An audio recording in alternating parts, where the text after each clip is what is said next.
इसके लिए हम अपने पार्टी के शीर्ष नेतृत्व का आभार प्रकट करना चाहते हैं, धन्यवाद ज्ञापित करता हूं। और बहुजन समाज पार्टी का 4 बार से मैं जिला उपाध्यक्ष हूं। इसके पहले गोरखपुर बस्ती मंडल का संयोजक भी रहा हूं। बहुजन समाज पार्टी में 1996 से मैं जुड़ा और तब से बहुजन समाज पार्टी का झंडा लेके जन जन तक पहुंचाने का कार्य कर रहा हूं। बोलते जाए, बहुजन समाज पार्टी सच्चे मायनों में राम राज्य स्थापित करने वाली पार्टी है। आपने सपा का भी शासन देखा होगा, कांग्रेस का भी शासन देख रहे हैं, आज भाजपा का भी शासन देख रहे हैं, जिसमें केवल हिंदू मुसलमान, हिंदुस्तान पाकिस्तान होता है। जबकि बहुजन समाज पार्टी के शासन में ईद बीत जाता था, बकरीद बीत जाती थी, होली और दिवाली बीत जाती थी, कहीं भी सड़क पर दंगा बवाल होने का नाम नहीं लेता था। मेरा तो अपना यह मानना है, बहन मायावती के राज्य के बारे में मेरी अवधारणा है कि 16 साल की युवती हो, गहने से लदी फदी हो, भादों की अंधेरी रात हो, घनघोर जंगल हो, अगर बेरोक टोक अपने घर को चली जाए तो समझ लेना बहन मायावती का राज्य है। जो कि आज भाजपा के सरकार में रोज दर्जनों बलात्कार और हत्याएं हो रही हैं। बहन मायावती के शासन में वो हनक और धमक था कि बिना इनकाउंटर किए ही प्रदेश के सारे गुंडे या तो प्रदेश के बाहर थे या तो जेल के अंदर थे। आज इनकाउंटर पर इनकाउंटर हो रहे हैं और रोज़ अपराध बढ़ रहे हैं। ऐसी सरकार को हम आने वाले 27 में उखाड़ फेंकेंगे और बहन मायावती जी को 5वीं बार फिर से मुख्यमंत्री बनाएंगे। मैं अखिल भारतीय क्षत्रिय महासभा का प्रदेश का उपाध्यक्ष हूँ। जिस देश में महापुरुषों का अपमान होना शुरू हो जाएगा, उस देश का कोई भविष्य नहीं हो सकता।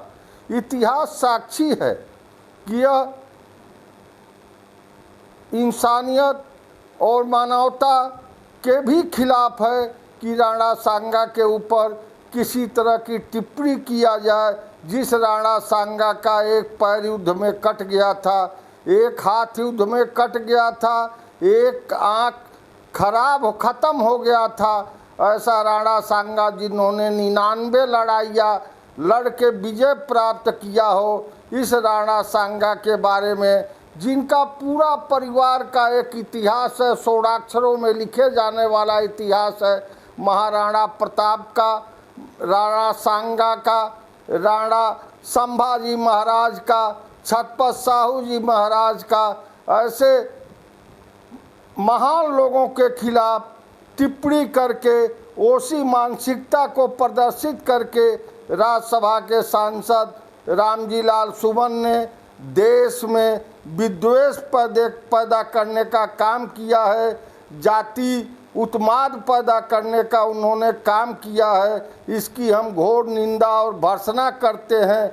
मेरा तो यह मानना है कि पूरे विश्व के इतिहास में से अगर भारत का इतिहास हटा दिया जाए तो विश्व का कोई इतिहास नहीं बचता है। उसी तरह भारत के इतिहास से अगर क्षत्रियों का इतिहास हटा दिया जाए तो भारत का कोई इतिहास नहीं बनता है।